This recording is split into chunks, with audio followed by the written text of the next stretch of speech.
भूतिया हवेली की horror story बहुत समय पहले की बात है। एक छोटे से गांव के किनारे एक पुरानी हवेली खड़ी थी।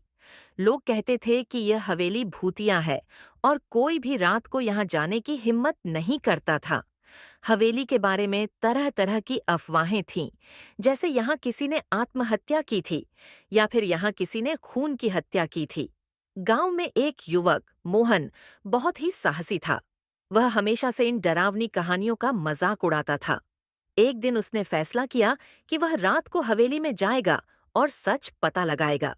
उसने दोस्तों से कहा कि वह हवेली में रात बिताने जाएगा और अगले दिन सबको सच्चाई बताएगा। रात को मोहन हवेली की ओर चल पड़ा। हवेली में घुसते ही उसे अजीब सी ठंडी हवा महसूस हुई।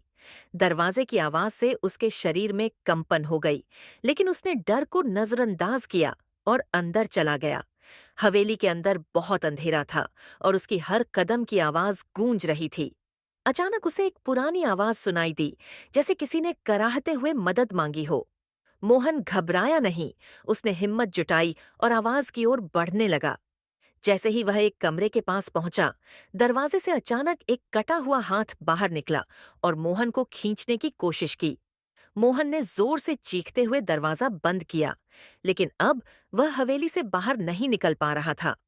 कमरे में अंधेरा था और कहीं से रुक रुक कर हंसी की आवाजें आ रही थीं। अंत में मोहन के शरीर में थकावट और डर की वजह से उसकी आंखें बंद हो गईं। जब उसे होश आया तो वह पाया कि वह हवेली से बाहर आ चुका था, लेकिन उसका चेहरा सफेद और आंखों में एक अजीब सी भयभीत झलक थी। उसके बाद से मोहन कभी भी उस हवेली की ओर नहीं बढ़ा और गांव वाले भी अब उस हवेली से दूर रहते थे। लोग कहते हैं कि उस हवेली में अब भी अजीब घटनाएं होती हैं और वह आत्मा अभी भी किसी नए शिकार का इंतजार कर रही है।